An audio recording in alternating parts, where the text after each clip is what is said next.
আসসালামু আলাইকুম। স্বাগত জানাচ্ছি আমাদের আজকে সমাসের 5 নম্বর ক্লাসে। আমরা সমাসের যে বিশাল এক জার্নি চলমান রয়েছে আমাদের, সেই জার্নিতে আমরা ইতিমধ্যে 4টি ক্লাস শেষ করেছি। আজকে আমাদের 5ম ক্লাস এবং আজকেই আমাদের সমাসের শেষ ক্লাস।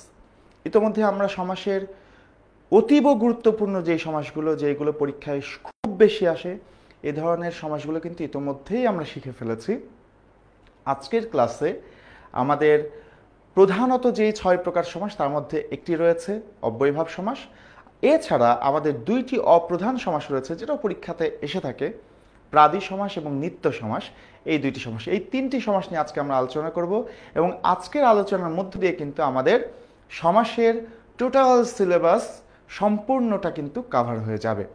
তো তোমরা যারা যারা এই মুহূর্তে আমাদের ক্লাসে যুক্ত হয়েছো, তারা সবাই তোমাদের ফ্রেন্ডদেরকে একটু মেনশন করে দাও এবং এই লাইভটা অবশ্যই তোমাদের আইডিতে, প্রোফাইলে শেয়ার করে দাও এবং সেই সঙ্গে তোমাদের কলেজ গ্রুপগুলোতে শেয়ার করে দিতে পারো। তো আমরা কিছুক্ষণ অপেক্ষা করব সবাই যুক্ত হওয়া পর্যন্ত, তারপরে আমরা ইনশাআল্লাহ ক্লাস শুরু করে দেবো। তো আজকের ক্লাসটি হচ্ছে আমাদের অব্যয়ভাব সমাস, প্রাদি সমাস এবং নিত্য সমাসের উপরে। তো তোমরা একটু চটজলদি বন্ধুদের মেনশন করে দাও এবং ক্লাসটা শেয়ার করে দাও। অর্ঘ্য আলহামদুলিল্লাহ। আর কে কে আছে একটু দেখি। আমাদের সাথে আছে তামিমা আক্তার আছে, সাজিদ আছে, আয়েশা খান আছে, ওয়ালাইকুম আসসালাম।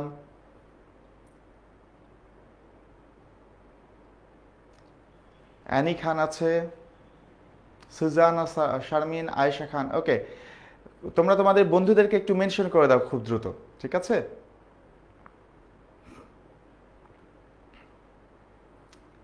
ইমতিয়াজ আবির আছে আমাদের সাথে। বন্ধুদের মেনশন করো এবং অবশ্যই কিন্তু এই লাইভ ক্লাসটা শেয়ার করে দাও।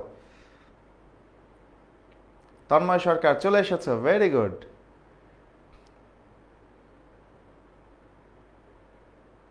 আমাদের আজকের ক্লাসটি হচ্ছে অব্যয়ভাব সমাস, প্রাদি সমাস এবং নিত্য সমাসের উপরে।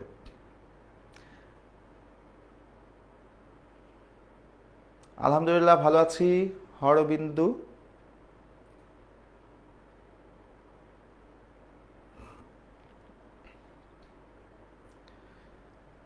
তোমরা তোমাদের বন্ধুদেরকে দ্রুত দ্রুত দ্রুত মেনশন করে দাও, দ্রুত মেনশন করে দাও এবং ক্লাসটা খুব দ্রুত শেয়ার করে দাও।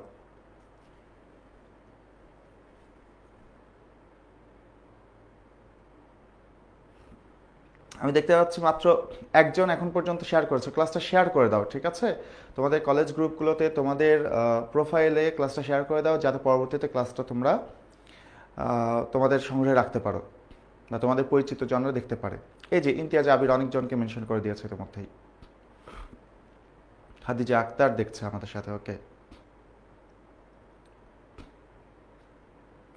ও, দুর্জয় ভাইয়ের ক্লাস হচ্ছে। হ্যাঁ, হোক, সমস্যা নেই। দুর্জয় ভাইয়ের ক্লাসও যা করবে করুক, এখানে যারা আসবে আসুক। যে যেই ক্লাসটা লাইভ করতে পারবে না, সে সেই ক্লাসটা পরে তো দেখে নিতে পারবে, সমস্যা নেই।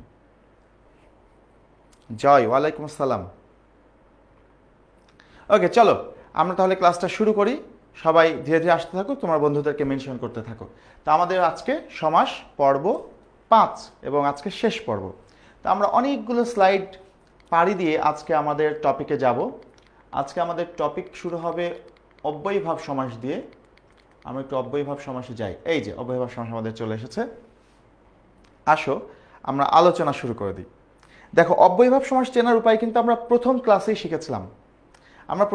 শিখেছিলাম যে অব্যয়ভাব সমাস পূর্বপদে অর্থ প্রাধান্য পায়। তো একটা জিনিস মনে রাখবা, অব্যয়ভাব সমাসের ব্যাপার হচ্ছে, সংজ্ঞা কি বলছে দেখো, পূর্বপদে অব্যয় যোগে, মানে অব্যয়ভাব সমাসের ক্ষেত্রে অবশ্যই পূর্বপদে কি থাকবে? অব্যয় থাকবে। পূর্বপদে অব্যয় যোগে নিষ্পন্ন সমাসে যদি অব্যয়েরই অর্থের প্রাধান্য পায়, মানে এই যে পূর্বপদে অব্যয় থাকবে এবং সেই পূর্বপদ অর্থাৎ অব্যয়ের অর্থের প্রাধান্য থাকবে, তাহলে তাকে অব্যয়ভাব সমাস বলা হবে। এখন এই যে পূর্বপদে অব্যয় থাকবে, সেটা উপসর্গ আকারেও থাকতে পারে, আর উপসর্গ তো অব্যয়, এছাড়া অন্য যে কোনো অব্যয়ও থাকতে পারে। তো মোট কথা হচ্ছে পূর্বপদে অব্যয় থাকবে এবং সে অব্যয়টার অর্থই প্রাধান্য পাবে। দেখো, অব্যয়ভাব সমাসে কেবল অব্যয়ের অর্থ যোগে ব্যাস বাক্যটি রচিত হয়। অর্থাৎ সমস্ত পদে যে অব্যয়টা দেওয়া থাকে ব্যাস বাক্য করার সময় সেই অব্যয়ের অর্থটা বসাতে হয়। যেমন দেখো আমরা উদাহরণ দেখছি, আজানুলম্বিত। আজানুলম্বিত, খেয়াল করো, এই যে এই একটা উপসর্গ। উপসর্গ মানে হচ্ছে অব্যয়। তো আজানুলম্বিত মানে কি? জানু পর্যন্ত লম্বিত। এই দেখো পর্যন্ত, হ্যাঁ, এই যে যে উপসর্গটা, এটার অর্থ হচ্ছে পর্যন্ত। দেখো উপসর্গের অর্থটা কিন্তু আমরা ব্যাস বাক্যে বসেছি। এই যে বলছে অব্যয়ের অর্থ যোগে ব্যাস বাক্য রচিত হয়, এই উপসর্গটি পর্যন্ত অর্থে ব্যবহৃত হয়, সেই কারণে ব্যাস বাক্যে কিন্তু পর্যন্ত বসিয়েছি। দেখো মরণ পর্যন্ত আমরণ, দেখো আমরণ, এই যে মানে হচ্ছে পর্যন্ত, এই দেখো সেই কারণে এর ব্যাস বাক্যে মরণ পর্যন্ত চলে এসেছে। ঠিক আছে, এখন দেখো এখানে কিভাবে বুঝলাম যে পূর্ব পদার্থ প্রাধান্য পাচ্ছে। দেখো আমরণ বলতে মরণকে বোঝাচ্ছে নাকি? আমরণ মানে মৃত্যু পর্যন্ত। যদি বলি আমি আমরণ কাজ করে যাব, আমি আমরণ তোমাকে ভালোবেসে যাব, তার মানে কি মৃত্যু পর্যন্ত তোমাকে ভালোবেসে যাব। তার মানে আমরণ দ্বারা কিন্তু মৃত্যুটাকে বোঝাচ্ছে না, মৃত্যু পর্যন্ত সময়টাকে বোঝাচ্ছে। তার মানে এই পর্যন্ত অর্থ প্রাধান্য পাচ্ছে। পর্যন্ত মানে কি? এই যে ঠিক আছে, এইভাবে পূর্ব পদের অর্থ প্রাধান্য পেলে সেটা কিন্তু অব্যয়ভাব সমাস হবে। দেখো আমরা আরো উদাহরণ দেখব। আমরা এখানে বলছি যে অব্যয়ভাব সমাস কি কি অর্থে ব্যবহৃত হতে পারে। দেখো সামীপ্য বা নিকট অর্থে ব্যবহৃত হতে পারে, বিপসা বা পৌনপুনিকতা। পৌনপুনিকতা মানে হচ্ছে বারবার ঘটছে এমন। পর্যন্ত অর্থে ব্যবহৃত হতে পারে, অভাব অর্থে ব্যবহৃত হতে পারে, অনতিক্রম্যতা প্রকাশ করতে পারে, সাদৃশ্য, সাদৃশ্য মানে হচ্ছে মিল, অনতিক্রম্যতা মানে হচ্ছে অতিক্রম করা যায় না যা, যোগ্যতা অর্থে ব্যবহৃত হতে পারে, অতিক্রান্ত অর্থে হতে পারে, অতিক্রান্ত মানে অতিক্রম করে গিয়েছে এইরকম, বিরোধ অর্থে ব্যবহার হতে পারে, ঈষৎ, ঈষৎ মানে হচ্ছে অল্প অর্থে কিন্তু অব্যয়ভাব সমাস হয়। তাহলে অব্যয়ভাব সমাস মোটামুটি এই অর্থে ব্যবহৃত হয়। এখন কোন ক্ষেত্রে কোন অর্থে ব্যবহৃত হচ্ছে সেটা আমরা ব্যাখ্যা বিশ্লেষণে যাব। ঠিক আছে, চলো আমরা একটু উদাহরণগুলোতে যাই। দেখো আমরা প্রথমে বলছি সামীপ্য অর্থে অব্যয়ভাব সমাস। আমরা আগে দেখে আসি সামীপ্য অর্থে। সামীপ্য মানে কি বললাম, একটু আগেই বলেছি, সামীপ্য মানে হচ্ছে নিকট, অর্থাৎ নিকট অর্থে অব্যয়ভাব সমাসগুলো একটু আমরা দেখব। দেখো উপকূল, আচ্ছা দেখো এই যে একটা উপসর্গ, এটার অর্থ হচ্ছে নিকট, আর কুল মানে কি? কিনার। তাহলে কুল মানে কি? কিনার বা তীর, তাই না? ভালো করে দেখো যে এখানে পূর্বপদ প্রাধান্য পাচ্ছে কিভাবে সেটা আমরা ব্যাখ্যা করব। আচ্ছা এখন দেখো আমি যদি বলি নদীর কূলে হেঁটে বেড়াচ্ছি, নদীর কূল ধরে হেঁটে বেড়াচ্ছি, তার মানে কি আমি নদীর কিনার ধরে হেঁটে বেড়াচ্ছি, তার মানে কূল মানে হচ্ছে কিনার। কিন্তু যদি বলা হয় নদীর উপকূলীয় অঞ্চলে গিয়েছিলাম, নদীর উপকূলীয় অঞ্চলে গিয়েছিলাম, তার মানে কি নদীর কিনারে গিয়েছিলাম নাকি কিনারের নিকটবর্তী অঞ্চলে গিয়েছিলাম? অবশ্যই নিকটবর্তী অঞ্চল বোঝাচ্ছে, তার মানে উপকূলীয় অঞ্চল বলতে আমরা নিকটের অঞ্চলকে বুঝি। তাহলে যখন বলছি নদীর উপকূলীয় অঞ্চল, তার মানে নদীর কিনারের নিকটবর্তী যে এলাকা সেটাকে বোঝাচ্ছে। তার মানে এখানে দেখো কিনারকে কিন্তু বোঝাচ্ছে না, বোঝাচ্ছে কিনারের নিকটের এলাকাকে, তাই না? তাহলে দেখো এই নিকটটা কোন পদে আছে? পূর্ব পদে। উপসর্গটা এই যে নিকট অর্থে ব্যবহৃত হচ্ছে। তার মানে যেহেতু উপকূল দ্বারা কিনারকে বোঝাচ্ছে না, কিনারের নিকটের এলাকাকে বোঝাচ্ছে, তার মানে অবশ্যই এখানে পূর্বপদ প্রাধান্য পেয়েছে। তো পূর্বপদ প্রাধান্য পেলে সেটা অবশ্যই অব্যয়ভাব সমাস। ঠিক আছে না? আবার দেখো অক্ষের সমীপে প্রত্যক্ষ, অক্ষের সমীপে প্রত্যক্ষ, খেয়াল করো এই যে এর মধ্যে প্রত্যক্ষের মধ্যে আছে দুইটা শব্দ, একটা হচ্ছে কি কি আছে দেখো, একটা হচ্ছে প্রতি আর একটা হচ্ছে অক্ষ। ঠিক আছে, দুইটা শব্দ আছে। এখন দেখো এখানে এই প্রতি দ্বারা সমীপে বা নিকট বোঝাচ্ছে। এখন দেখো অক্ষ মানে কি? অক্ষ মানে হচ্ছে চোখ। ঠিক আছে, এখন দেখো প্রত্যক্ষ বলতে কি বোঝায়? আমরা অনেক সময় বলি না যে এই ঘটনা আমি প্রত্যক্ষ সাক্ষী বা এই ঘটনা আমি প্রত্যক্ষদর্শী। এর মানে হচ্ছে যে আমার চোখের সামনে ঘটনাটা ঘটেছে। প্রত্যক্ষ মানে একদম চোখের সামনে, চোখের কাছাকাছি জায়গায় যেটা ঘটছে সেটা হচ্ছে প্রত্যক্ষ। তার মানে দেখো প্রত্যক্ষ বলতে কিন্তু আমরা চোখটাকে বোঝাচ্ছি না, চোখের সামনে যেটা ঘটছে সেটাকে বলছি প্রত্যক্ষ। প্রত্যক্ষ ঘটনা মানে কি? চোখের সামনে যে ঘটনাটা ঘটছে। তার মানে এই প্রত্যক্ষ শব্দটা দ্বারা কিন্তু এই অক্ষ বা চোখকে বোঝাচ্ছে না, বরং সামনে বা নিকটে যেটা আছে সেটাকে বোঝাচ্ছে। এই প্রতি এখানে নিকট অর্থে ব্যবহৃত হয়েছে, সামীপ্য অর্থে। ঠিক আছে, দেখো পূর্ব পদের অর্থ প্রাধান্য পেল। কথা কি বোঝা যায়? দেখো এরপরে বলছি উপকণ্ঠ, সরি উপনগরী। আচ্ছা নগরী, নগরী তো আমরা চিনি সিটি, সিটি বা শহর, নগরী। আর এই উপ মানে হচ্ছে নিকট। এখন দেখো নগরী মানে তো একটা শহর, যেমন আমাদের ঢাকা মহানগরী আমরা বলি, তাই না, একটা শহর। কিন্তু উপনগরী বলতে কিন্তু শহরকে বোঝায় না। উপনগরী হচ্ছে শহরের কাছাকাছি যে এলাকাটা থাকে সেটাকে বলে উপনগরী, শহরের বা নগরের কাছাকাছি এলাকা। তার মানে দেখো উপনগরী দ্বারা কিন্তু নগরটাকে বোঝাচ্ছে না, নগরের কাছাকাছি যে এলাকা সেটাকে বোঝাচ্ছে। তার মানে এই যে নিকট অর্থে ব্যবহৃত হচ্ছে। উপকণ্ঠ, দেখো এই কণ্ঠ মানে কিন্তু কণ্ঠস্বর না, এই কণ্ঠ মানে হচ্ছে প্রান্ত। উপকণ্ঠ, এই কণ্ঠ মানে হচ্ছে কি প্রান্ত। তুমি বলতে পারো, আমরা অনেক সময় বললাম শহরের উপকণ্ঠে অবস্থিত, মানে শহরের যে প্রান্তের কাছাকাছি অবস্থিত। তো দেখো উপকণ্ঠ, এই কণ্ঠ মানে হচ্ছে প্রান্ত। এখন উপকণ্ঠ দ্বারা কিন্তু প্রান্তকে বোঝায় না, বরং এই প্রান্তের কাছাকাছি যে এলাকা সেটাকে বোঝায়। তার মানে এখানেও কাছাকাছি বা নিকট বোঝাচ্ছে, সেই কারণে এটা কিন্তু অব্যয়ভাব সমাস। এইভাবে দেখবা অব্যয়ভাব সমাস মানেই তার পূর্ব পদের অর্থ প্রাধান্য পায়। এখন এর ব্যাস বাক্যগুলো কীভাবে হবে? খুব সিম্পল, যেহেতু এই সবগুলোতেই সামীপ্য বা নিকট অর্থ প্রকাশ করছে, তাই সবগুলোর ব্যাস বাক্যেই এই সমীপে শব্দটা চলে আসবে। আমরা যে বললাম ব্যাস বাক্যে অব্যয়ের অর্থটা বসবে, তাহলে এই যে যেহেতু এই উপ, এই প্রতি, এই উপ, এই উপ, এই সবগুলোর অর্থ হচ্ছে সমীপে অর্থ ব্যবহৃত হচ্ছে, তাই সবগুলোর ক্ষেত্রে সমীপে। কুলের সমীপে উপকূল, অক্ষের সমীপে প্রত্যক্ষ, নগরীর সমীপে উপনগরী, কণ্ঠের সমীপে উপকণ্ঠ।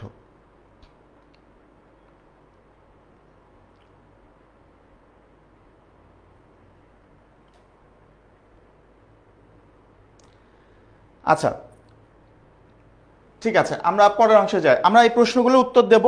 অর্ঘ্য, তোমার একটা প্রশ্ন রয়েছে, আমরা সেই প্রশ্নের উত্তর দেব, একটুখানি অপেক্ষা করো, ঠিক আছে? আমরা আমাদের ক্লাসটা আমরা এগোই, তারপরে আমরা এই প্রশ্নগুলোর উত্তর দেব, ঠিক আছে? দেখো আমরা চলে আসি আমাদের পরের অংশে। এরপর আমরা বলছি 2 নম্বর বিপসা অর্থ ব্যবহৃত হচ্ছে কোথায়? বিপসা, বিপসা অর্থে অনু বা প্রতি, এই দুইটা উপসর্গ বিপসা অর্থে ব্যবহৃত হতে পারে। এখন বিপসা মানে কি? বিপসা মানে পৌনপুনিকতা বা নিয়মিত ঘটছে এমন, ঠিক আছে?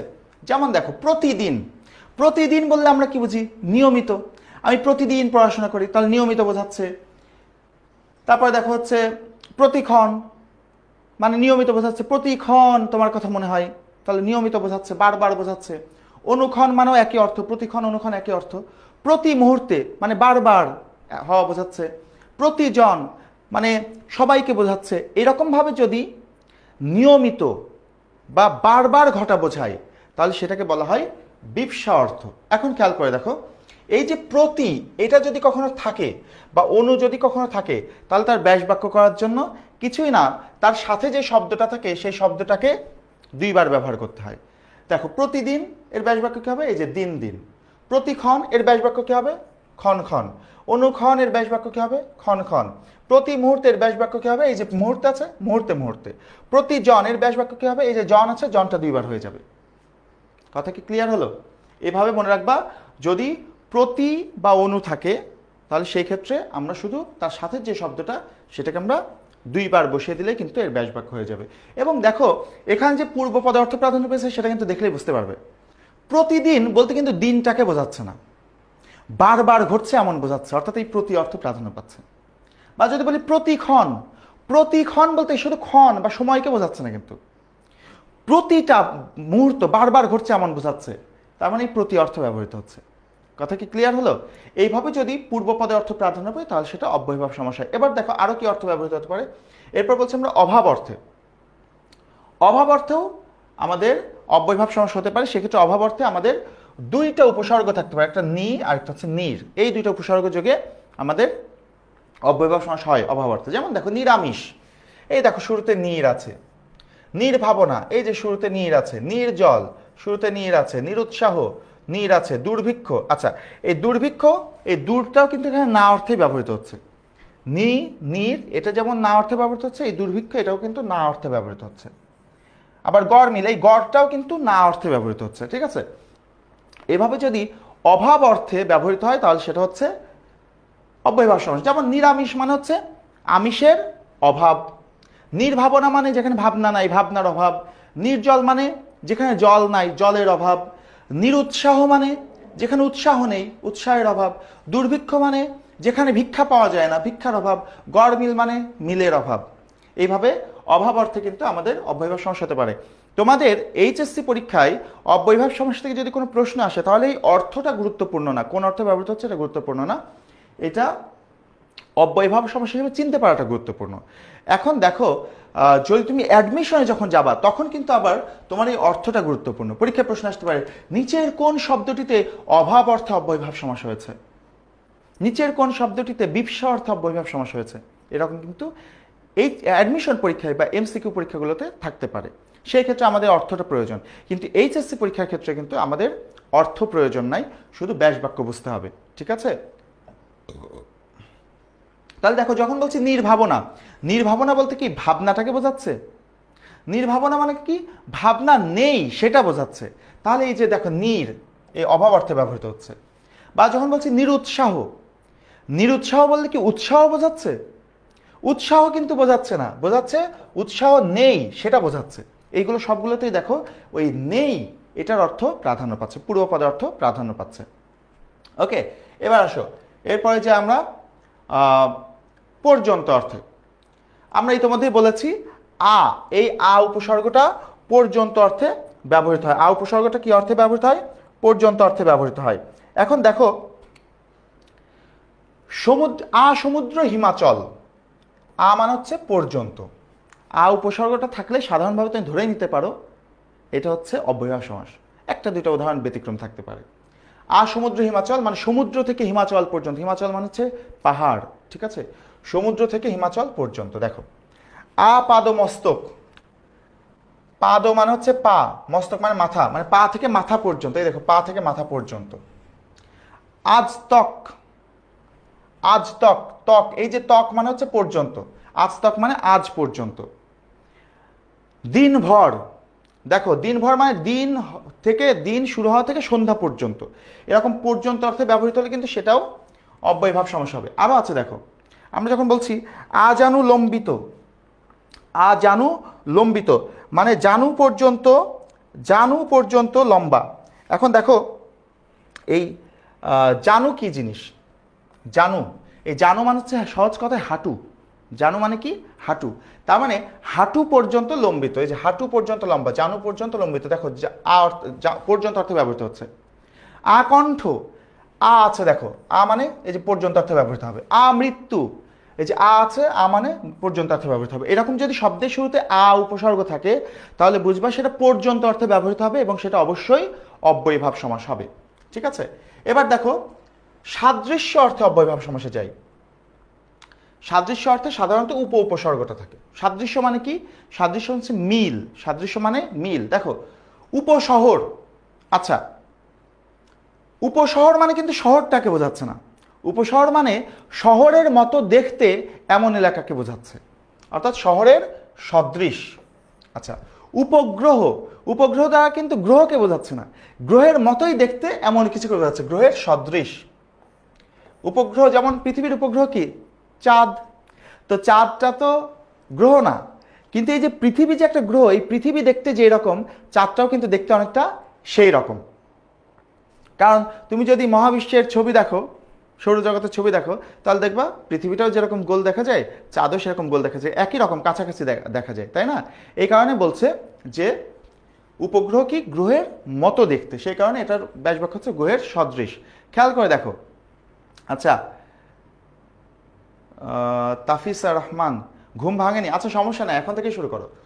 উপবন, দেখো উপবন বলতে কিন্তু বনকে বোঝায় না, বনের মতো জায়গাটাকে বলায় উপবন। তার মানে বনের মতো বা বনের সদৃশ বোঝাচ্ছে।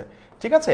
এইভাবে মনে রাখবা, যদি সদৃশ বা মিল বোঝায় তাহলে সেটাও কিন্তু অব্যয়ভাব সমস্যা হতে পারে। এরপরে দেখো বলছে অতিক্রান্ত। অতিক্রান্ত মানে হচ্ছে অতিক্রম করা। অতিক্রান্ত মানে হচ্ছে অতিক্রম করেছে এমন। অতিক্রান্ত মানে অতিক্রম করেছে এমন। ঠিক আছে? এখন খেয়াল করে দেখো, উদ্বেল, উদ্বেল মানে হচ্ছে বেলা পার হয়ে গেছে এরকম। তাহলে উদ্বেল, এই যে বেলাকে অতিক্রান্ত। উচ্ছৃঙ্খল মানে শৃঙ্খলাকে পার করে ফেলেছে, শৃঙ্খলার সীমা লঙ্ঘন করে ফেলেছে, তখন তো আমরা তাকে উচ্ছৃঙ্খল বলি। শৃঙ্খলার সীমা লঙ্ঘন করে ফেলেছে, অতিক্রম করে ফেলেছে, এই দেখো শৃঙ্খলাকে অতিক্রান্ত। এরকম উত উপসর্গটা কিন্তু অতিক্রান্ত অর্থেও ব্যবহৃত হতে পারে এবং সেখানে কিন্তু সেটা একটা অব্যয়ভাব সমাস হবে। এরপরে দেখো বলছি অনতিক্রম্যতা অর্থে যথা ব্যবহৃত হয়। শব্দের শুরুতে যথা থাকলেও কিন্তু সেটা অব্যয়ভাব সমাস হয়, এটা একদম সরাসরি মনে রাখতে হবে, যথা থাকলে অব্যয়ভাব সমাস হয়। অনতিক্রমতা মানে হচ্ছে অতিক্রম করা যায় না এমন, অনতিক্রমতা মানে হচ্ছে অতিক্রম করা যায় না এমন, ঠিক আছে। এখন খেয়াল করে দেখো, যথারীতি মানে নিয়মের মধ্যে থেকে, যথারীতি মানে নিয়মের মধ্য থেকে, তাহলে দেখো রীতিকে অতিক্রম না করে বা নিয়মকে অতিক্রম না করে, দেখছো। আবার বলছে যথাসাধ্য, আমরা বলি না আমি যথাসাধ্য চেষ্টা করব, মানে আমার সাধ্যের মধ্যে যতটা সম্ভব সেটা আমি চেষ্টা করব, মানে সাধ্যকে অতিক্রম করতে পারবো না, এই দেখো সাধ্যকে অতিক্রম না করে যথাসাধ্য। যথাবিধি, বিধি মানেও নিয়ম, যথাবিধি মানে হচ্ছে নিয়মকে অতিক্রম না করে, নিয়মের মধ্যে থেকে, এই যে বলছে বিধিকে অতিক্রম না করে।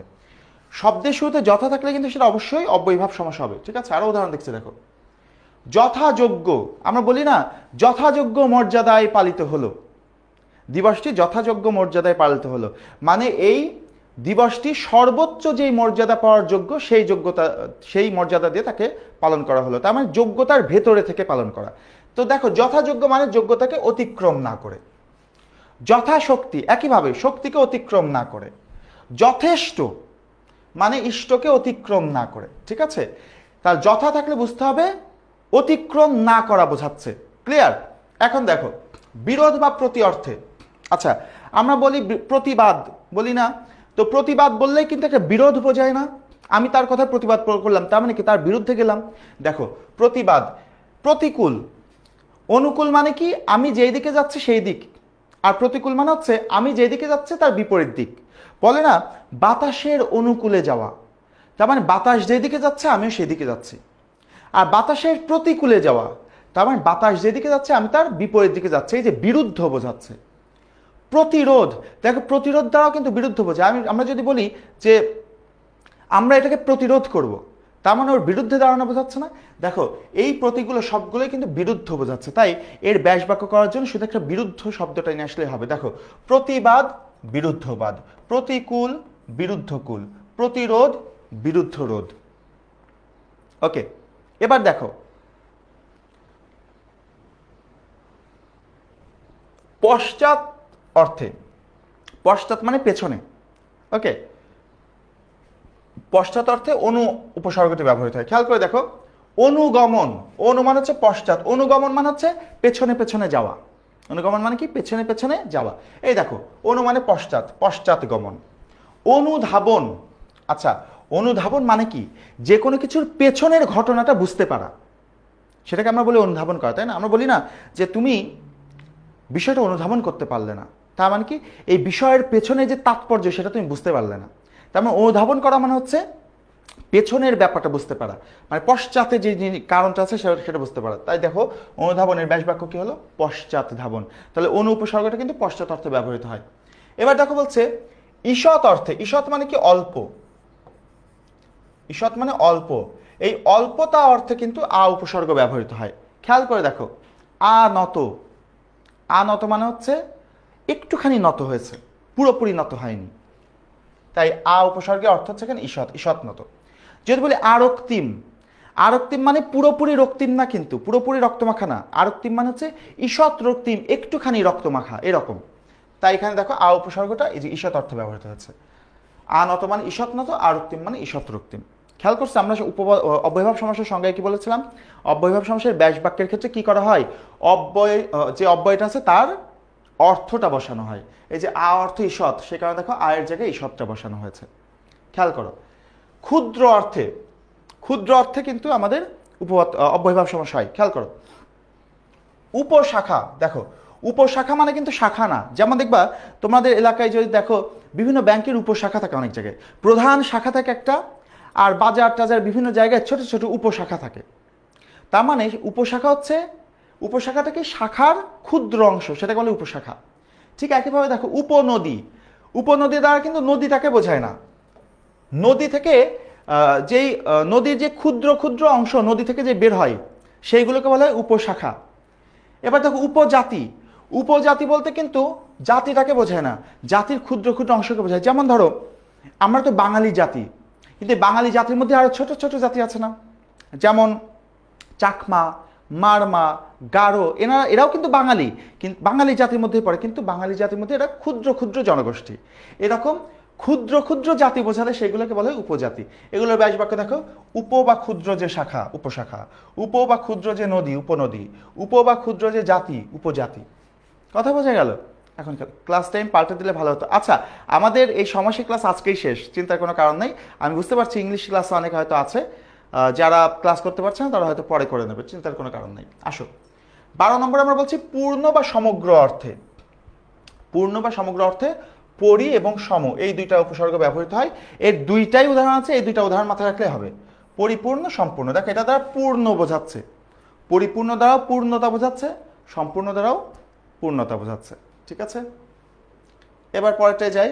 দূরবর্তী অর্থে, দূর বোঝাতে প্রপরা ব্যবহৃত হয়। যেমন দেখো পরোক্ষ, একটু আগে আমরা দেখেছিলাম না প্রত্যক্ষ। প্রত্যক্ষ মানে সামনে কাছে, আর পরোক্ষ মানে দূরে। আমরা বলি না যে পরোক্ষভাবে আমি ঘটনাটা বুঝতে পেরেছি, বা পরোক্ষভাবে আমি এই ব্যাপারটা জানি। পরোক্ষভাবে জানি মানে আমি সরাসরি জানি না, বিভিন্ন মাধ্যমে আমি জানতে পেরেছি। তো এই যে পরোক্ষ মানে হচ্ছে দূর থেকে জানা, বা দূর থেকে কোনো বিষয় সম্পর্কে অবগত হওয়া, সেটাকে বলে পরোক্ষ। যেটা চোখের সামনে ঘটছে সেটা প্রত্যক্ষ, আর যেটা অন্য কোনো মাধ্যম থেকে জেনেছি সেটা হচ্ছে পরোক্ষ। তো খেয়াল করো, তার মানে পরোক্ষ মানে কি? যেটা চোখের সামনে ঘটেনি, অন্য জায়গা থেকে আমি শুনেছি, মানে চোখের অগোচরে ঘটেছে। তাই দেখো বলছে পরোক্ষ মানে হচ্ছে অক্ষির অগোচরে। অগোচর মানে হচ্ছে অনুপস্থিতিতে। ঠিক আছে, তার মানে প্রত্যক্ষ মানে চোখের সামনে ঘটেছে, আর পরোক্ষ মানে চোখের সামনে ঘটেনি, অন্য জায়গায় ঘটেছে। তাই অক্ষির অগোচরে ঘটেছে, আমার চোখের অগোচরে অনুপস্থিতিতে ঘটেছে, তাই এটাকে বলা হচ্ছে পরোক্ষ। এর ব্যাস বাক্য হচ্ছে অক্ষির অগোচরে। তার মানে এটা দূরে ঘটেছে, দূরবর্তী বোঝাচ্ছে। এবার দেখো 14 নম্বর বলছি প্রতিনিধি অর্থে প্রতি উপসর্গ ব্যবহৃত। প্রতিনিধি অর্থে খেয়াল করো, প্রতিমূর্তি। দেখো প্রতিমূর্তি দ্বারা কিন্তু মূর্তিটাকে বোঝায় না, মূর্তিটাকে বোঝায় না, মূর্তির প্রতিনিধিকে বোঝায়। তার মানে হচ্ছে যদি বলি যে তিনি দয়ার প্রতিমূর্তি, তিনি দয়ার প্রতিমূর্তি। দয়ার প্রতিমূর্তি মানে তিনি তো নিজেই তো দয়া মায়া না, তিনি তো একজন ব্যক্তি, তিনি এই দয়াটার প্রতিনিধিত্ব করছেন। বা যদি বলি তিনি হচ্ছেন সফলতার প্রতিমূর্তি, তার মানে উনি নিজে সফলতা না, সফলতার প্রতিনিধিত্ব করছেন, সফলতাটাকে প্রকাশ করছেন। খেয়াল করে দেখো, তাই প্রতিমূর্তি হচ্ছে মূর্তির প্রতিনিধি। একেবারে দেখো প্রতিচ্ছায়া, ছায়ার প্রতিনিধি। আচ্ছা, প্রতিচ্ছায়া মানে কিন্তু ছায়াটাকে বোঝায় না, প্রতিচ্ছায়া বলতে ছায়াটাকে বোঝায় না, বরং কি বলা যায়, ওই কোনো ব্যক্তির, ধরো যদি বলি যে এখানে আপনার প্রতিচ্ছায়া আছে, এখানে আপনার প্রতিচ্ছায়া আছে, আমরা বললাম এই রুমে ফারহান ভাইয়ের প্রতিচ্ছায়া আছে, তার মানে কিন্তু এখানে ফারহান ভাইয়ের ছায়া নাই, কিন্তু ফারহান ভাইয়ের যে উপস্থিতি সেই উপস্থিতির অনুভবটা আমাদের মধ্যে আছে। তার মানে ফারহান ভাইয়ের অস্তিত্বের এখানে প্রতিনিধিত্ব করছে কিছু একটা, ফারহান ভাই এখানে ছিল সেই স্মৃতি তার প্রতিনিধিত্ব করছে। তার মানে প্রতিচ্ছায়া মানে কিন্তু ছায়াটা না, প্রতিচ্ছায়া মানে হচ্ছে ওই ব্যক্তির প্রতিনিধিত্ব করছে এমন কিছু বোঝাচ্ছে, তার মানে ছায়ার প্রতিনিধি বোঝাচ্ছে। ঠিক একইভাবে দেখো প্রতিচ্ছবি, প্রতিচ্ছবি মানে কিন্তু ছবিটাকে বোঝায় না, ছবির প্রতিনিধিত্ব করছে এমন কিছুকে বোঝায়। প্রতিবিম্ব দ্বারা কিন্তু, বিম্ব মানে কি, বিম্ব মানেও কিন্তু ছায়া। খেয়াল করো প্রতিবিম্ব কি জিনিস। আচ্ছা, প্রতিবিম্ব বলতে কিন্তু ছায়াটা বোঝায় না, কিন্তু ছায়ার মতো কিছু একটা বোঝায়। যেমন আমরা যখন আয়নার সামনে দাঁড়াই, আয়নার সামনে দাঁড়ালে আমাদেরকে দেখা যায় না আয়নার মধ্যে, আয়নার মধ্যে যে আমাদেরকে দেখা যাচ্ছে ওটা কিন্তু আমাদের বলা হয় প্রতিবিম্ব। তো খেয়াল করে দেখো ছায়াতে কি হয়, আমাদের যখন ছায়া পড়ে তখন সেই ছায়ার মধ্যে কিন্তু আমরা আমাদের আকার দেখতে পারি, তাই না? ছায়ার মধ্যে আমরা আমাদের আকার দেখতে পারি। ঠিক একইভাবে আয়নার মধ্যে কিন্তু আমরা আমাদের আকার দেখতে পারি। তার মানে আয়নার মধ্যে যেটা দেখতে পাচ্ছি সেটা কিন্তু ছায়া না, কিন্তু ছায়ার মধ্যে যেমন আকার দেখতে পারি আয়নার মধ্যেও ঠিক তেমনি আমাদের আকার দেখতে পারি, অর্থাৎ ওটা আমার ছায়ারই প্রতিনিধিত্ব করছে, আমার ছায়ার মতোই কিছু একটা আমরা আয়নার মধ্যে দেখতে পাচ্ছি, সেই কারণে ওটাকে বলে প্রতিবিম্ব, মানে বিম্বের প্রতিনিধি। আমার যে ছায়া সেই ছায়ার মতোই একটা জিনিস আমরা দেখতে পাচ্ছি যখন, তখন সেটাকে বলে প্রতিবিম্ব। ঠিক আছে ব্যাপারটা? তার মানে এই মূর্তি, প্রতিচ্ছায়া, প্রতিচ্ছবি, প্রতিবিম্ব এই সব জায়গাগুলোতেই কিন্তু প্রতিনিধি অর্থে ব্যবহৃত হচ্ছে। খেয়াল কর, পরেরটাতে যাই। প্রতিদ্বন্দ্বী অর্থে প্রতি উপসর্গটা ব্যবহৃত হতে পারে। প্রতিদ্বন্দ্বী অর্থে যেমন দেখো প্রতিপক্ষ, প্রতিপক্ষ শব্দটা দেখো, প্রতিপক্ষ বলতে কিন্তু আমরা প্রতিদ্বন্দ্বী বুঝি। এই নির্বাচনে ওনার প্রতিপক্ষ ইনি, তার মানে ওনার প্রতিদ্বন্দ্বী কে সেটা বোঝাচ্ছে, তাই না? তারপর বললাম যে যে এই দৌড় প্রতিযোগিতায় আমার প্রতিপক্ষ ফার্সিম, এই দৌড় প্রতিযোগিতায় আমার প্রতিপক্ষ ফার্সিম, তার কথা বললাম। তার মানে কি, ফার্সিম হচ্ছে আমার প্রতিদ্বন্দ্বী, ঠিক আছে না? তাহলে প্রতিপক্ষ বলতে প্রতিদ্বন্দ্বী অর্থে কিন্তু ব্যবহৃত হয়। এর ব্যাস বাক্যে এই বিপরীত বা বিরুদ্ধ শব্দটা আসে, বিপরীত পক্ষ, আমার বিপরীতে যে আছে।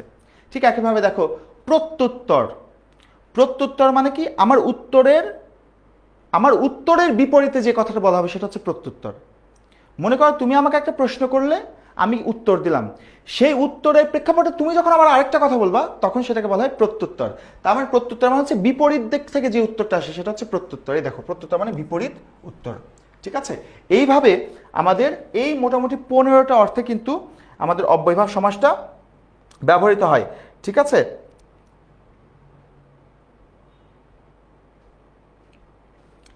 এখন তার মানে অব্যয়ভাব সমাসের ক্ষেত্রে আমরা কয়েকটা বৈশিষ্ট্য পেলাম। প্রথম বৈশিষ্ট্য হচ্ছে অব্যয়ভাব সমাসের ক্ষেত্রে অবশ্যই পূর্ব পদে অব্যয় থাকবে, মানে একটা উপসর্গ থাকবে। যখন আমরা ব্যাস বাক্য করব তখন ওই উপসর্গটা যে অর্থে ব্যবহৃত হচ্ছে সেই অর্থটা বসে যাবে ব্যাস বাক্যে।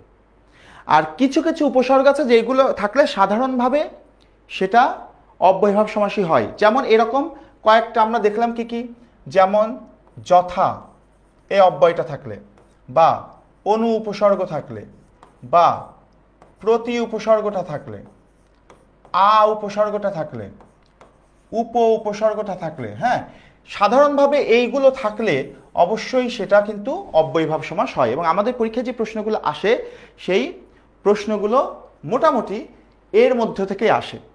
হ্যাঁ, অব্যয়ভাব সমাসগুলো মুখস্থ করতে হবে বলতে কি, এই যে উপসর্গ আমাদের অব্যয়গুলো তো বোঝা লাগবে। অব্যয়ভাব সমাস বোঝার জন্য আমাদের মুখস্থ করার প্রয়োজন নয়, কিন্তু আমাদের দেখতে হবে যদি শব্দের শুরুতে, সমস্ত পদের শুরুতে যদি উপসর্গগুলো মানে এই অব্যয়গুলো থাকে তাহলে সেটা অব্যয়ভাব সমাস হয়, এবং সেখানে অবশ্যই সে অব্যয় পদের অর্থই প্রাধান্য পাবে। তো অব্যয়ভাব সমাস আসলে আমরা অন্যান্য যে সমাসগুলো শিখেছি, তৎপুরুষ, বহুব্রীহি, কর্মধারয়, দ্বিগু, এইগুলো যেভাবে বুঝে বুঝে তুমি করতে পারবে অব্যয়ভাব সমাসে, ওইভাবে বুঝে বুঝে করাটা একটু কঠিন। তবে তুমি যদি এই যে কোনটা কোন অর্থে ব্যবহৃত হচ্ছে এই জিনিসটা যদি একবার বুঝে নিতে পারো তাহলে কিন্তু পরীক্ষায় গেলে দেখবা তুমি সহজেই বুঝতে পারবা যে ওখানে আসলে কোন পদের অর্থ প্রাধান্য পাচ্ছে। তো অব্যয়ভাব সমাস মুখস্থ করার প্রয়োজন নাই, দুইটা জিনিস মাথায় রাখা প্রয়োজন। প্রথম, যদি শব্দের শুরুতে কোনো উপসর্গ থাকে বা অব্যয় থাকে, শব্দের শুরুতে কোনো উপসর্গ থাকে বা অব্যয় থাকে, সেই ক্ষেত্রে আমরা শুধু দেখব যে ওখানে কার অর্থ প্রাধান্য পাচ্ছে, ওই অব্যয়টার অর্থ প্রাধান্য পাচ্ছে নাকি পরপদের অর্থ প্রাধান্য পাচ্ছে। যদি অব্যয়টার অর্থ প্রাধান্য পায় তাহলে সেটাকে আমরা অব্যয়ভাব সমাস বুঝবো। ঠিক আছে? যেমন এখানে যদি তুমি দেখো প্রতিপক্ষ, প্রতিপক্ষ বলতে কি তোমার পক্ষের কাউকে বোঝাচ্ছে, তোমার পক্ষের কাউকে বোঝাচ্ছে না, বরং তোমার বিপরীত পক্ষে যে আছে তাকে বোঝাচ্ছে। তার মানে পক্ষ বোঝাচ্ছে না, প্রতি বোঝাচ্ছে। ঠিক আছে? প্রত্যুত্তর, প্রত্যুত্তর বলতে কি উত্তরটাকে বোঝাচ্ছে না, উত্তরের উল্টো পাশ থেকে যে কথা আসছে সেটাকে বোঝাচ্ছে। তার মানে প্রত্যুত্তর মানে উত্তরকে বোঝাচ্ছে না, এই প্রতীকে বোঝাচ্ছে। এইভাবে যদি শব্দের শুরুতে উপসর্গ থাকে বা অব্যয় থাকে এবং সেই উপসর্গ বা অব্যয়ের অর্থটাই প্রাধান্য পায় তাহলে সেটা হবে অব্যয়ভাব সমাস। তোমরা যদি মোটামুটি 2-4 বার একটু অব্যয়ভাব সমাসগুলো রিডিং দাও, আমার মনে হয় এটা পরীক্ষা আসলে তোমরা অবশ্যই পারবে। তবে এটার ক্ষেত্রে আমাদের একটা জিনিস কিন্তু মুখস্থ করাই লাগবে, একটা জিনিস মুখস্থ করাই লাগবে, সেটা হচ্ছে কোন উপসর্গটা কোন অর্থে ব্যবহৃত হচ্ছে। কারণ ব্যাস বাক্য করার জন্য এই অর্থটা কিন্তু তোমার প্রয়োজন হবে। কারণ আমরা দেখলাম এই যে উপসর্গ, এটা কোনো সময় পর্যন্ত অর্থে ব্যবহৃত হচ্ছে, আবার কোনো সময় কিন্তু ঈষৎ অর্থে ব্যবহৃত হচ্ছে, তাই না? যেমন যখন বলছি জানু লম্বিত, মানে জানু পর্যন্ত লম্বিত, মৃত্যু মানে মৃত্যু পর্যন্ত, আবার যখন বলছে রক্তিম, তখন ঈষৎ রক্তিম, কখন পর্যন্ত আর কখন ঈষৎ, এই জিনিসটা কিন্তু আমাদের একটু মুখস্থ করা লাগবে। ঠিক আছে, অব্যয়পদ চেনার প্রয়োজন নাই, উপসর্গ চিনলেই হবে। ঠিক আছে, অব্যয়ভাব সমাস চেনার জন্য অব্যয়পদ যতটুকু চেনার প্রয়োজন তার সাথে বেশি চেনার প্রয়োজন উপসর্গগুলো। আমাদের উপসর্গগুলো কিন্তু মুখস্থ থাকতে হবে অব্যয়ভাব সমাসের জন্য। কোন উপসর্গগুলো? সংস্কৃত যে উপসর্গগুলো, আমাদের যে সংস্কৃত উপসর্গ আছে 20টা, এই 20টা সংস্কৃত উপসর্গ যদি তোমার মুখস্থ থাকে তাহলেই কিন্তু তুমি মোটামুটি শব্দটা দেখে অব্যয়ভাব সমাস চিনতে পারবা। ঠিক আছে, ওকে, আসো আমরা পরের অংশে যাই। এখন অব্যয়ভাব সমাসে যে অর্থগুলো ব্যাখ্যা করলাম, এই জিনিসগুলো বুঝেছো কিনা একটুখানি কমেন্ট করে জানাও তো।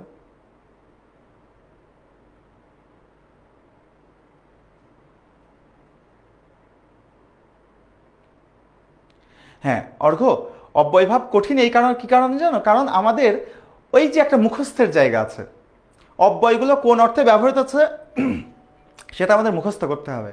ওই কারণে এটা কিন্তু একটু ঝামেলাপূর্ণ। তবে আমাদের অব্যয়ভাব সমাসে খুব বেশি উদাহরণ নাই, অল্প কিছু উদাহরণ আছে। এই অর্থগুলো একটুখানি বুঝে নিলেই, বুঝে বুঝে পড়লেই হবে। ঠিক আছে, ওকে, আসো আমরা এবার তাহলে চলে যাব আমাদের আজকে নিত্য সমাসে। আচ্ছা, নিত্য সমাস ভালো করে দেখো। নিত্য, নিত্য মানে কি? এই নিত্য শব্দের অর্থ কি? নিত্য শব্দের অর্থ হচ্ছে সব সময়। নিত্য মানে কি? সব সময়। আমরা বলি না নিত্য প্রয়োজনীয় দ্রব্য, নিত্য প্রয়োজনীয় দ্রব্য মানে কি? সবসময় প্রয়োজন হয় যে দ্রব্যগুলো, সেইগুলো, তাই না? তো নিত্য মানে হচ্ছে সবসময়। আচ্ছা, সবাই অব্যয়ভাব সমাস বুঝেছে, ভেরি গুড, খেয়াল করো। তো আমরা নিত্য সমাসের সংজ্ঞায় কি বলছে? যে সমাসে সমসমান পদগুলো নিত্য সমাসবদ্ধ থাকে, ব্যাস বাক্যের দরকার হয় না। ব্যাস বাক্যের দরকার হয় না। যদি প্রশ্ন আসে যে কোন সমাসে ব্যাস বাক্যের প্রয়োজন হয় না, সেটা হচ্ছে নিত্য সমাস, তাকে নিত্য সমাস বলে। আচ্ছা, এর মধ্যে একটা প্রশ্ন এসেছে, খাদিজা বলছে অব্যয়ভাব সমাসকে শুধু সংস্কৃত উপসর্গ থাকবে? অবশ্যই অব্যয়ভাব সমাসে শুধু সংস্কৃত উপসর্গ থাকবে, কোনো বাংলা উপসর্গ, আরবি উপসর্গ, ফার্সি উপসর্গ এসব কিছুই থাকবে না অব্যয়ভাব সমাসে। ওকে, দেখো যেটা বলছি আমরা, তদর্থবাচক ব্যাখ্যামূলক শব্দ বা বাক্যাংশ যোগে এগুলো অর্থ বিশদ করতে হয়। মানে সমস্ত পদ যেটা থাকে সেটার অর্থবোধক অন্য একটা শব্দ যুক্ত করে ব্যাস বাক্য করতে হয়। এই সমাসের ব্যাস বাক্য করতে গেলে অন্য পদের সাহায্য নিতে হয়। দেখো, এই সমাসে ব্যাস বাক্য করতে গেলে অন্য পদের সাহায্য নিতে হয়। এখন এখানে দুইটা জিনিস আছে। দেখো, যদিও আমাদের নিত্য সমাসের সংজ্ঞায় বলছে যে এই সমাসে ব্যাস বাক্যের প্রয়োজন হয় না, কিন্তু আমাদের কিন্তু ব্যাস বাক্য করা লাগবে। আমাদের পরীক্ষায় কিন্তু ব্যাস বাক্য করতে হয়। সুতরাং ওইটা দিয়ে আমাদের কাজ নাই যে ব্যাস বাক্যের প্রয়োজন হয় না, এটা মাথায় রেখে আমাদের লাভ নাই। আর দ্বিতীয় কথা হচ্ছে, নিত্য সমাসের ব্যাস বাক্য কিভাবে করতে হয়? অন্য একটা শব্দের সাহায্য নিতে হয়। আমি তোমাদের একটা ট্রিক বলি যে নিত্য সমাস আমরা চিনব কিভাবে। এই ট্রিক দিয়ে তোমরা ম্যাক্সিমাম নিত্য সমাস চিনে ফেলতে পারবা। দেখো, নিত্য সমাস চেনার প্রধানতম উপায় হচ্ছে অন্তর আর, আচ্ছা আমি নিচের দিকে লিখি, অন্তর এবং মাত্র। দেখো, শব্দের শেষে যদি অন্তর বা মাত্র থাকে, শব্দের শেষে অন্তর বা মাত্র থাকলে সেটা নিত্য সমাস হয়। যেমন এই দেখো, আমরা উদাহরণ দিচ্ছি দেশান্তর, এই দেখো অন্তর আছে। গ্রামান্তর, অন্তর আছে। ঠিক একইভাবে যদি বাক্যান্তর, মধ্যান্তর, গৃহান্তর, গ্রহান্তর, লোকান্তর, যুগান্তর, কালান্তর, মতান্তর, এরকমভাবে যদি শব্দের শেষে অন্তর থাকে তাহলে সেটা অবধারিতভাবে নিত্য সমাস হবে। আরেকটা যদি শব্দের শেষে মাত্র থাকে, যেমন আমরা যখন বলছি দর্শন মাত্র, নাম মাত্র, এই মাত্র, ঠিক আছে, অন্তর বা মাত্র থাকলে সেটা নিত্য সমাস হয়। আর এর ব্যাস বাক্য কিভাবে করতে হয় সেটা একটুখানি দেখবো। দেখো, অন্তর থাকলে আমাদের ব্যাস বাক্যে নিয়ে আসতে হবে অন্য, আর মাত্র থাকলে ব্যাস বাক্যে নিয়ে আসতে হবে কেবল। অন্তর থাকলে ব্যাস বাক্যে কি নিয়ে আসবা? অন্য। মাত্র থাকলে কি নিয়ে আসবা? কেবল। ভালো করে খেয়াল করে দেখো, দেশান্তর, যেহেতু অন্তর আছে সেই কারণে দেখো আমরা ব্যাস বাক্যে অন্য নিয়ে এসেছি, অন্য দেশ। গ্রামান্তর, যেহেতু অন্তর আছে সেই কারণে আমরা ব্যাস বাক্যে অন্য নিয়ে এসেছি। তাহলে এটুকু মনে রাখবা যে শব্দের শেষে যদি অন্তর বা মাত্র থাকে তাহলে সেটা নিত্য সমাস হয়। সেক্ষেত্রে ব্যাস বাক্য করার ক্ষেত্রে অন্তর থাকলে আমরা অন্য বসাবো, আর মাত্র থাকলে সেটা কেবল বসাবো। খেয়াল করে দেখো, উদাহরণ দিয়েছে দেখো, গৃহান্তর, বাক্যান্তর, কালান্তর, যুগান্তর, মতান্তর, উপায়ান্তর, দেখো সবগুলোতে কিন্তু অন্তর আছে। যেহেতু অন্তর আছে তার মানে অবশ্যই সবগুলোই নিত্য সমাস। ব্যাস বাক্য করতে হলে কি নিয়ে আসবো?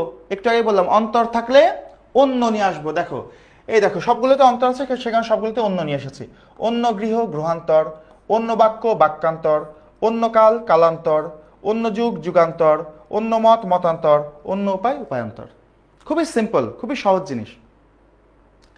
এরপরে দেখো আসছি মাত্র নিয়ে। আমরা বলছি মাত্র থাকলে সেটাও কিন্তু নিত্য সমস্যা। যেমন আমরা উদাহরণ দিয়েছি, দেখো দর্শন মাত্র, নাম মাত্র, এই মাত্র।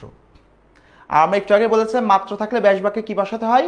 কেবল বসাতে হয়। দেখো কেবল দর্শন, দর্শন মাত্র, কেবল নাম, নাম মাত্র, কেবল এই, এই মাত্র।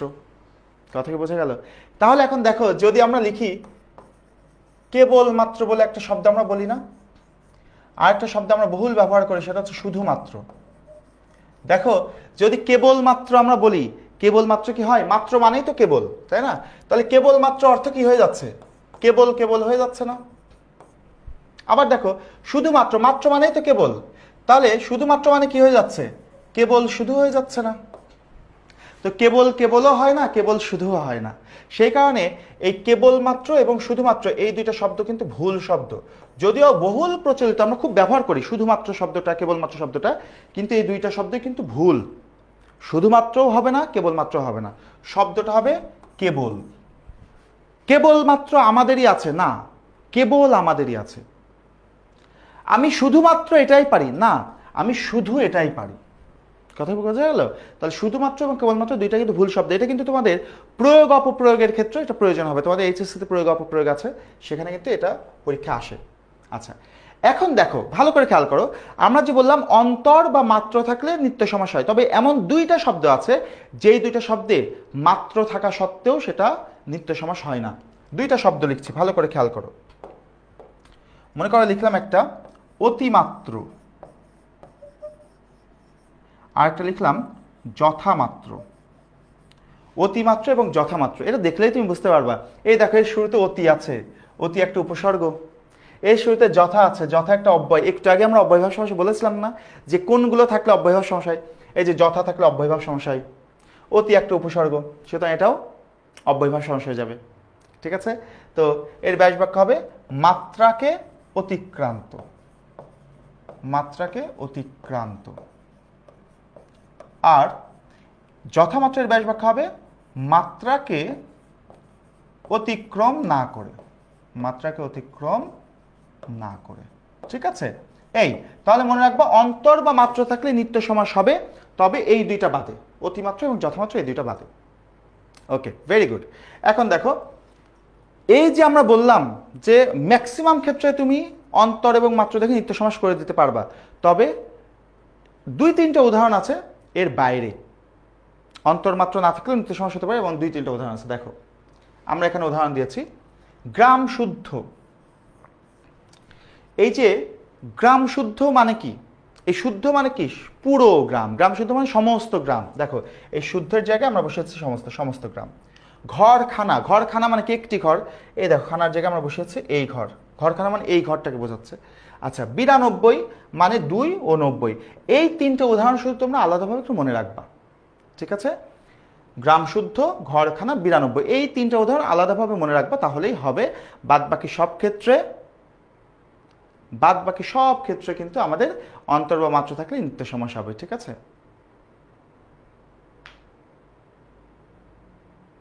ওকে, এখন বলো নিত্য সমাসের আলোচনা আমাদের শেষ। নিত্য সমাসটা বুঝতে পারলে কিনা একটু কমেন্ট, একটু জানাও আমাকে।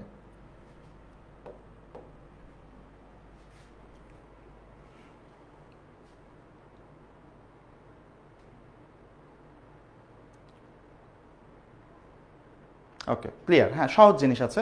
আমরা এবার চলে আসবো আমাদের লাস্ট যে সমাসটা, সেটা হচ্ছে প্রাদি সমাস। আসো, প্রাদি সমাসে আমরা কি বলছি? প্র, পরি, প্রতি, অনু প্রভৃতি অব্যয়ের সঙ্গে যদি কৃত প্রত্যয় সাধিত বিশেষ্যের সমাস হয় তাকে প্রাদি সমাস বলে। এই সমাসে পরপদের অর্থ প্রাধান্য পায়। তার মানে দেখো প্রাদি সমাসেও কিন্তু উপসর্গ থাকতে পারে, প্রাদি সমাসেও উপসর্গ থাকতে পারে। যেমন আমরা বললাম অব্যয়ভাব সমাসে উপসর্গ থাকে, প্রাদি সমাসে উপসর্গ থাকতে পারে, তবে সেই ক্ষেত্রে প্রাদি সমাসে পরপদের অর্থ প্রাধান্য পায়। অব্যয়ভাব সমাসে কিন্তু ওই অব্যয়ের অর্থটা প্রাধান্য পায়, উপসর্গের অর্থ, কিন্তু প্রাদি সমাসে পরপদের অর্থ প্রাধান্য পায়। ঠিক আছে? এখন দেখো আর আরেকটা জিনিস বলেছি, প্রাদি সমাসে যদি প্র উপসর্গটা থাকে তাহলে সেটা প্রকৃষ্ট অর্থ প্রকাশ করে। একটা জিনিস মনে রাখবা, প্রাদি সমাসে যে উপসর্গগুলো থাকে এর মধ্যে সাধারণত উপসর্গ থাকে হচ্ছে প্র, পরি, সাধারণত এই দুইটা উপসর্গে বেশি থাকে, প্র এবং পরি।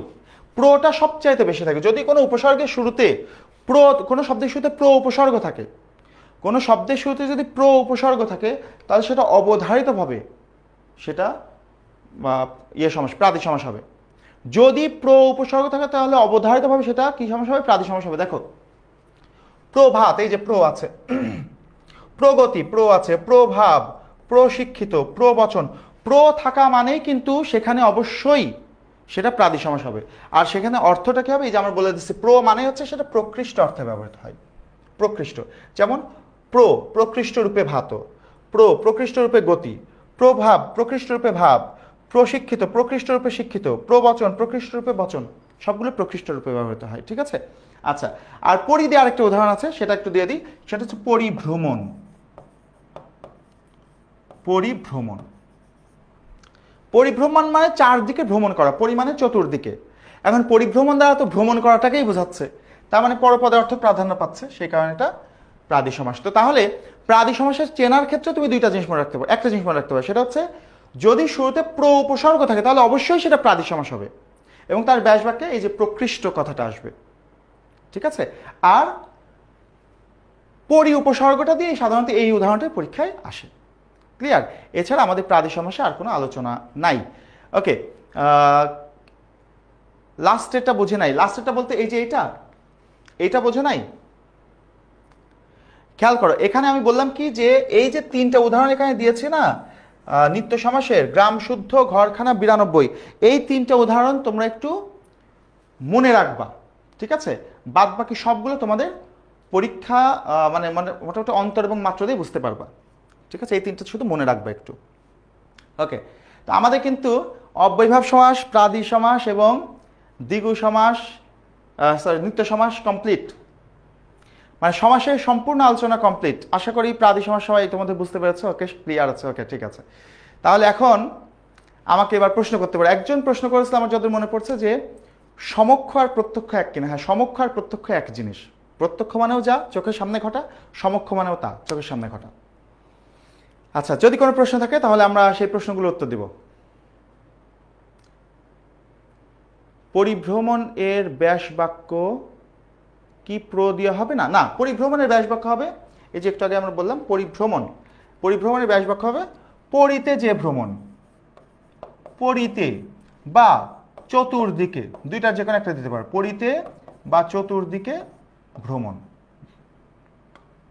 যে ভ্রমণ সেটা হচ্ছে পরিভ্রমণ। ঠিক আছে? আর প্র থাকলে সেখানে প্রকৃষ্ট হবে।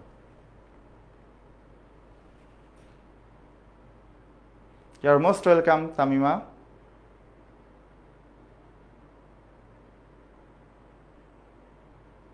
একটা বইতে দেখলাম যে দোয়াত কলম অলুক দ্বন্দ্ব সমাস, কিন্তু না না না না না, যদি কোনো বইতে দোয়াত কলম অলুক দ্বন্দ্ব দেখে থাকো তাহলে তো হবেই না। দোয়াত কলম অলুক হতে হলে তো অবশ্যই বিভক্তি থাকতে হবে। দোয়াতেও কোনো বিভক্তি নাই, কলমেও কোনো বিভক্তি নাই। বিভক্তি না থাকলে কোনোভাবে অলুক দ্বন্দ্ব হবে না, ওটা ভুল আছে।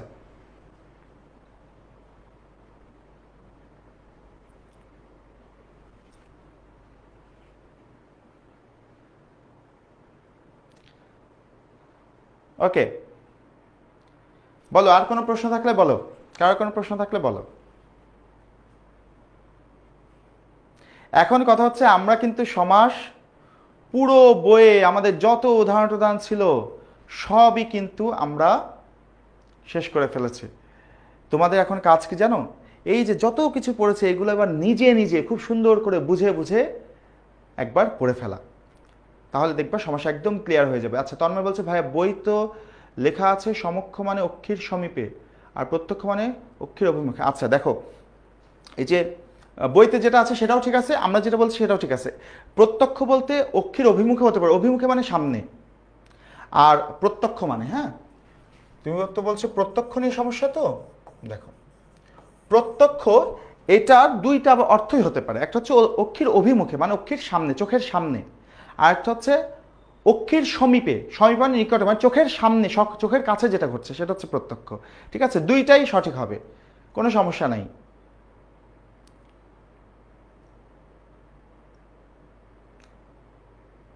এই 5টা ক্লাস আমাদের অ্যাপে, ওয়েবসাইটে এবং ইউটিউব চ্যানেলে পাবা, কিন্তু সবগুলোই কয়েকটা দিন পরে, কারণ আমাদের অলরেডি এডিট চলছে। মোটামুটি ক্লাসগুলো যেহেতু আজকে শেষ হলো, খুব কাছাকাছি সময়ের মধ্যে তোমার পেয়ে যাবে। আর আমাদের এই গ্রুপে তো লাইভ আছেই। আচ্ছা, পরীক্ষায় প্যাচ লেগে যায়। পরীক্ষায় প্যাচ লেগে, এতদিন পরীক্ষায় প্যাচ লেগে যেত কেন? পরীক্ষায় প্যাচ লেগে যেত কারণ এতদিন আমরা সমাস না বুঝে মুখস্থ করে চলে যেতাম। কিন্তু আমরা এই যে 5টা ক্লাস করলাম, এই 5টা ক্লাসে কিন্তু আমরা সমাসের প্রত্যেকটা উদাহরণ ভেঙে চুরে করেছি। তুমি যদি এই 5টা ক্লাস ঠিকঠাক মতো আরও একবার দুবার দেখে নাও, তাহলে দেখবে তোমার আর পরীক্ষায় প্যাচ লাগার কোনো চান্স নাই। তামিমা ইংলিশ ক্লাসে যাও, হ্যাঁ যাও, সমস্যা নেই।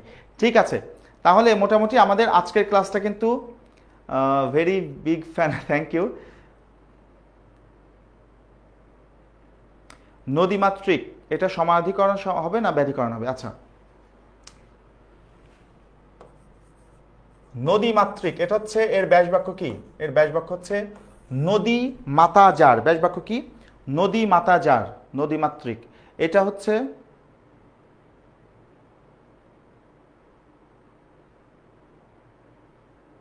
সমাধিকরণ। দেখো, সমাধিকরণ বহুব্রীহি হলে কি হওয়া লাগে জানো? পূর্বপদ বিশেষণ হওয়া লাগে। তো নদী তো কোনো বিশেষণ না, নদী হচ্ছে বিশেষ্য।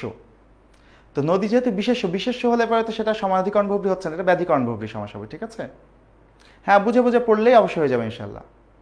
ভাইয়া আপনি আবার আমাদের ক্লাস কবে নেবেন? আবার যেদিন আমাদের আচ্ছা SMP 25, আচ্ছা ইনশাল্লাহ তোমাদের নেক্সট যদি কোনো ক্লাস আমার শিডিউলে পড়ে সেদিন হবে। দোয়া রাখো, ইনশাল্লাহ নিশ্চয়ই দেখা হবে।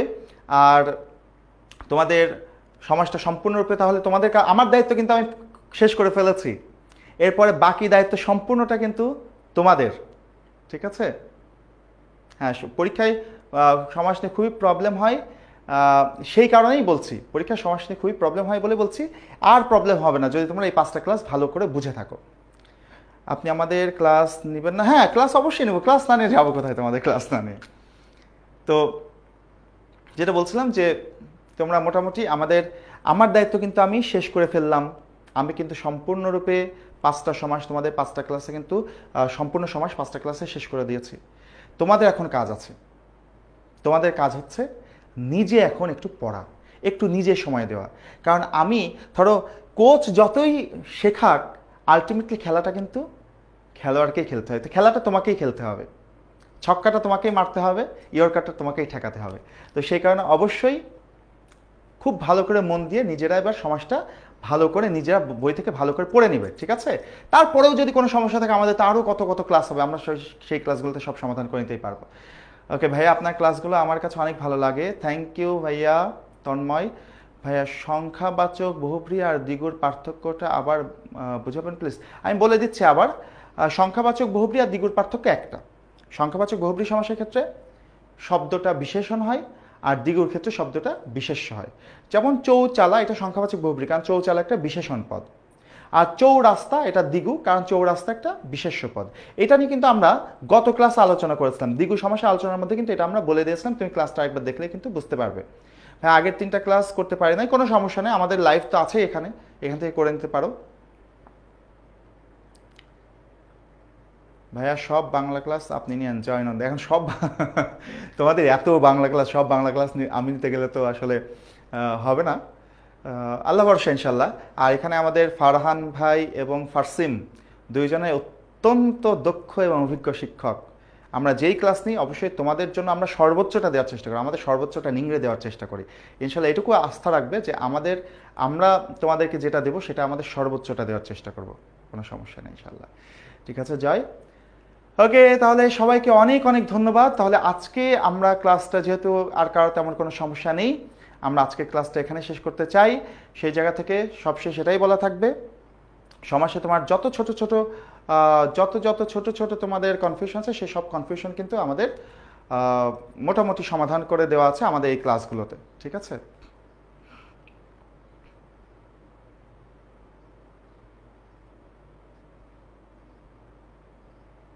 আর আরেকটা শেষ বলে দিই, সেটা হচ্ছে তোমাদের HSC পরীক্ষার ক্ষেত্রে তোমাদের এইচএসসি পরীক্ষার ক্ষেত্রে কিন্তু যেমন ধরো সমাসের ক্ষেত্রে এইচএসসি পরীক্ষায় তোমার কোন কোন সমাসের প্রকারভেদ সহ লিখতে হবে। যেমন তৎপুরুষ সমাস যদি পরীক্ষা আসে তাহলে দ্বিতীয়া নাকি তৃতীয়া নাকি চতুর্থ এগুলো সহ লিখতে হবে।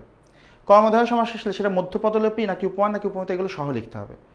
কিন্তু দ্বন্দ্ব সমাসের ক্ষেত্রে কিন্তু আর সম্বন্ধবাচক নাকি সাধারণ এগুলো লেখার প্রয়োজন নয়। দ্বন্দ্ব সমাসের ক্ষেত্রে শুধু একশেষ দ্বন্দ্ব আসলে সেটার নাম সহ লিখতে হবে একশেষ দ্বন্দ্ব, বহুপদী দ্বন্দ্ব আসলে নাম সহ লিখতে হবে বহুপদী দ্বন্দ্ব, অলোক আসলে নাম সহ লিখতে হবে অলোক দ্বন্দ্ব। তাছাড়া সম্বন্ধবাচক দ্বন্দ্ব, সাধারণ দ্বন্দ্ব এগুলো কিন্তু নাম লেখার প্রয়োজন নয়, শুধু দ্বন্দ্ব সমাস লিখলে হবে। ঠিক তেমনি দেখো আমাদের বহুব্রী সমাসের ক্ষেত্রেও আমাদের শুধু কয়েকটা বহুব্রী সমাসের নাম সহ লেখার বিশেষ প্রয়োজন আছে। সবগুলো বহুব্রী সমাসে কিন্তু নাম সহ না লিখলেও চলে, নাম সহ লিখলে ভালো হয়। তবে সবসময় যে নাম সহ লিখতে হবে এমন না। যেমন তবে নং বহুব্রী সমাস নাম সহ লিখতে হবে, মনে করো আমাদের অলুক বহুব্রী সমাস নাম সহ লিখতে হবে, সংখ্যাবাচক বহুব্রী সমাস নাম সহ লিখতে হবে। হ্যাঁ, তো একটু এগুলো আমরা সে কারণে সমাসের প্রকারভেদগুলোর নাম সহ একটু লেখার চেষ্টা করব, ঠিক আছে? ওকে, সবাইকে অনেক অনেক ঈদ মুবারক। সবাই ভালো থাকো, সুস্থ থাকো, ইনশাল্লাহ দেখা হবে। আল্লাহ হাফেজ।